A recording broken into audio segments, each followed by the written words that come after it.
So for today's video mga katambay, habang tayo nakatambay dito sa labas sa tindahan natin sa kainan, ay may tumawag sa iPhone.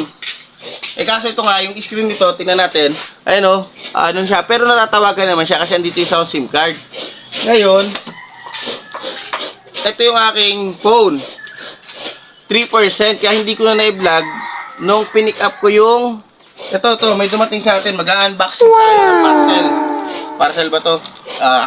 Tumawag kasi na may parcel daw ako. Sabi ko, wala mo ko inaasahan kasi wala akong order.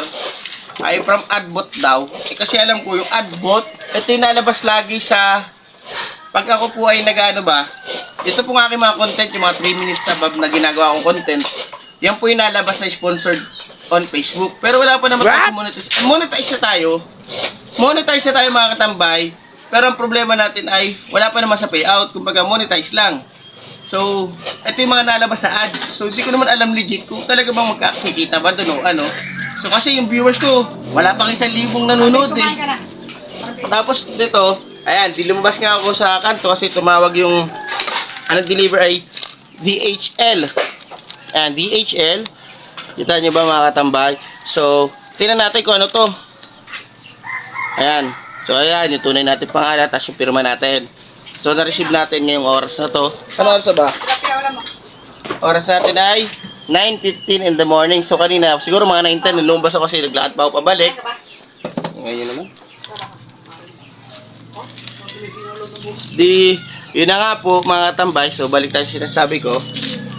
Ay, yan, i-unbox natin. Ano ba to? 1 pouch daw ang nakalagay. So, galing ito sa, basahin natin ha.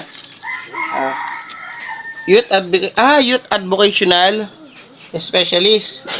So, galing sa Pasig City. Yan. Ay, nakalagay pala yung account ko pala na ano, Ashwell. Yung isa kong account, hindi yung Katambay Vlog. Ito yung recipient. Pero ito yung nalabas kasi na ads sa aking Katambay Vlog. Pag nanonood ako sa Ashwell ko na account. So, ito po, unboxing natin. So, ano ba to pinadala sa atin? Ano ba to? Yun. Yan po. Yan. Parang pinadalan tayo ng kalendaryo o listahan ba to ng ating ano? Ano ba to? Utang daw. Nakalagay, the first 5 years is critical window for growth. Okay. Nagets ko, ito yung, so, may, tinatin na, ano ba to? Sukatan. Sirain na natin. Yan. Yan po, mga katambay. So, nagpadala sila ng sukatan. Ayun, may ano siya, meron siya ano, para pwede mo idikit sa dingding. Sa pintuan dingdingan, meron. Ayun. Height measurement, mga katambay, ang pinadala sa atin. So, ayan, nakatuwa ng mga kahit paano, at least, masusukat natin yung ating mga anakis. So, magkaibang hindi, standard height for age boys, for age girls. So, ito. Dito ka, tingnan natin kung anong height mo. Di ko rin naman alam. Kasi minsan, pag nagpipil up tayo ng form, di ba may centimeter? Hindi mo natin alam. So, at least madali na kasi may centimeter sa gilid. So, ito. Tingnan natin anak ko. So, subok. So, yung anak ko pala ay nasa 4 feet. 4.1 ang height. Sa centimeter, ang 4.1 ay 125 centimeters. So, thank you po, Adbot Company. Good vibes. Salamat mga katambay. At yun na nga po. Thank you so much po talaga, Adbot Company.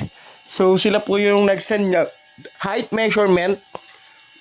At yan po yung ads na nalabas sa ilalim po ng aking content. So, kinakabit na nga po ni Mrs. Ayan, sabi ko, ibaba mo Mrs. kasi nakalapat yung bahay. Hindi tatama yung height kapag hindi nakalapat. So, ayan. Ang aking masunuring asawa. Diyos, baliktad. Yan ang batas. So, thank you talaga, Adbot Company, at sa inyo ang aking mga sharer at viewers. Maraming salamat po sa inyong patuloy na suporta. Salamat po sa inyo. God bless po. Thank you for watching.